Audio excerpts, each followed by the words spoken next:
So ఇంకొక political development కనిపిస్తున్నది. జగన్మోహన్ రెడ్డి 20 రోజుల తర్వాత కేసీఆర్‌ని కలిశారు. హ్మ్. సో ఈక్వేషన్ మీరు ఎట్లా చూస్తున్నారు? సో ఖచ్చితంగా వాళ్ళు దాదాపు ఒక 40, 45 నిమిషాలు మాట్లాడినట్టున్నారు. అవును. సో వాళ్ళ పేపర్‌లో వచ్చింది 'ఆంధ్రజ్యోతిలో' అనుకుంటా. అవును. తమ్ముడు జర జాగ్రత్త జనము చివరి వరకు కూడా చివరి వరకు నిశ్శబ్దంగా ఉంటారు. అర్థం గారు, జనం అర్థం అర్థం కాదు గారు అని. వాళ్ళకి. బేసిక్‌గా అది కేసీఆర్ కూడా ఊహించలేదు. అవును. ఒక షాకింగ్ రిప్లైతోని ఆ స్టేట్మెంట్ ఇచ్చినట్టున్నారు. అంటే ఆయన ఆయన అనుభవించిన రిజల్ట్ ప్రకారంగా. అంటే that is the beauty of democracy. అంతే. ప్రజాస్వామ్యం యొక్క అందం అన్నమాట అది. హ్మ్. సో అది ఇప్పుడు జగన్మోహన్ రెడ్డి గారు కాదు, ఎవ్వరూ ఊహించలేరు. అంతే. ఎప్పటికీ అట్లాగే ఉంటుంది. That is the democracy, that is the voting, that is the kind of ఈ ఓట్ అనే హక్కే అది హ్మ్. కదా. సో ఎవరు దాన్ని ఎవరు కూడా ఇన్ఫ్లుయెన్స్ చేయలేరు. సో ఒక తెలంగాణ ఓటర్లు ఒక చాలా మంచి ఒక ఫలితం ఇవ్వడం ఏంటంటే, సో ఎంత డబ్బు పంచినా కానీ ఆ డబ్బుకు తగ్గట్టుగా ఓటేయలేదు వాళ్ళు. వాళ్ళ సొంతంగా వాళ్ళు ఓటేశారు. అది గ్రేట్ థింగ్ అనమాట. అవును. సో అది రిపీట్ అవుతుంది, అన్ని చోట్ల రిపీట్ అవుతుంది అది. Hmm. అంటే ఈ దేశంలో ఇప్పుడు ఎందుకంటే 1976, 77లో కూడా ఎమర్జెన్సీకి ఎగనెస్ట్గా ఇందిరాగాంధీ ఓడించారు. అవును. సో మళ్ళీ అదే ఇందిరాగాంధీ మళ్ళీ గెలిపించారు. మళ్ళీ ఇంకో కొత్త గవర్నమెంట్ వచ్చి పిచ్చి పిచ్చి చేస్తే అంటే సరిగ్గా చేయలేదని చెప్పే ఉద్దేశంతో మళ్ళీ ఓడించారు.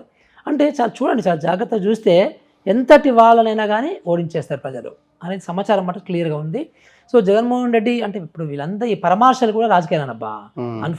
ఫార్చునేట్లీ అది ఎవరు పరామర్శించినా కానీ పరామర్శలు కూడా రాజకీయాలని అనిపిస్తుంది నాకైతే. ఇప్పుడు నాకు బాగా నచ్చలేదు అబ్బా ఒక పర్సన్. ఎందుకంటే ప్రజలకు అన్యాయం చేస్తున్నాడు, ప్రజలకు నష్టం చేస్తున్నాడు. సో ప్రజలకు అతని వల్ల బాగా నష్టం జరిగింది, మోసం గురైనరు. అంటే నేను నా జీవితం కూడా మన కలను వాళ్ళ నేను అంతే. నాకు 1000 కోట్లు ఇచ్చినా నేను వాళ్ళని కలను, 1000 కోట్లు ఇచ్చినా పరామర్శం చేయలేను. అది సహజమైనటువంటి ప్రక్రియ అది. ఇప్పుడు అసహజం ఏంటంటే అదే మనకు ఇదే కేసీఆర్ గారు అన్నారు, నేను బొంత పరుగును ముద్దు పెట్టుకుంటా అని. సో మాట వరుసకు అన్నాడు అది. బట్ అట్లా బొంత పురుగును ముద్దు పెట్టుకున్న వాళ్ళు ఏదైనా చేస్తారు కదా. బొంత పురుగు ఎందుకు ముద్దు పెట్టుకోవాలి? సో కదా, ఎందుకు ముద్దు పెట్టుకోవాలి? ముద్దు పెట్టుకోవాల్సిన అవసరమే లేదు. నీకు కొన్ని వాల్యూ సిస్టమ్ పెట్టుకొని నువ్వు సహజంగా ప్రవర్తించాలి. సహజమైనటువంటి బిహేవియర్ ఉండాలి, కానీ ఒక అసహజమైన బిహేవియర్ ఉండకూడదు. ఈ పరామర్శలు అలాంటి పరామర్శలే నా ఉద్దేశంలో, to be frank with you.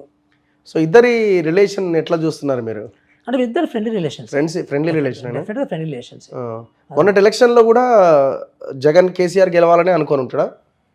అంతే కదా, సహజం కదా, వెరీ న్యాచురల్ కదా. ఎందుకంటే జగన్మోహన్ రెడ్డి గారు కాంగ్రెస్ని హేట్ చేస్తారు, బాగా హేట్ చేస్తారు. ఎందుకంటే జగన్మోహన్ రెడ్డి గారు ఇప్పుడు సోనియా గాంధీ గారు కానీ అంటే అప్పుడు ఆయనకు అనుగుణంగా పార్టీ నిర్ణయాలు తీసుకోలే కదా.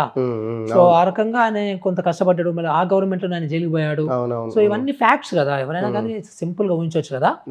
సో సహజంగా కూడా జగన్మోహన్ రెడ్డి గారికి కాంగ్రెస్ అనేది నచ్చదు. సో బీజేపీనేమో బయట ఏమనుకున్నా లోపల ఆయనకు బీజేపీ నచ్చదు. అది కూడా మనకు అందరికీ తెలిసిన విషయం, పెద్ద విషయం కాదు అది. కానీ బికాజ్ గవర్నమెంట్ ఆఫ్ ఇండియాలో అది ఉంది కాబట్టి, ఆయనకు కొన్ని అప్లికేషన్స్ ఉన్నాయి కాబట్టి, సో బయటకు ఆయన విమర్శించుకున్నా కానీ జనరల్గా బీజేపీ ఎవరు నచ్చరు, ఏ గవర్నమెంట్ నచ్చదు ఫర్ దట్ మ్యాటర్. ఒక బీజేపీ వాళ్ళు తప్ప నీకు దేశంలో ఉన్న ఏ పార్టీ కూడా బీజేపీ నచ్చదు. సో సహజంగా కూడా సో ఆ రకంగా వీళ్ళిద్దరు కూడా కొంచెం ఫ్రెండ్లీగా ఉంటారు, సహజంగా ఫ్రెండ్సే కావాలంతా కూడా.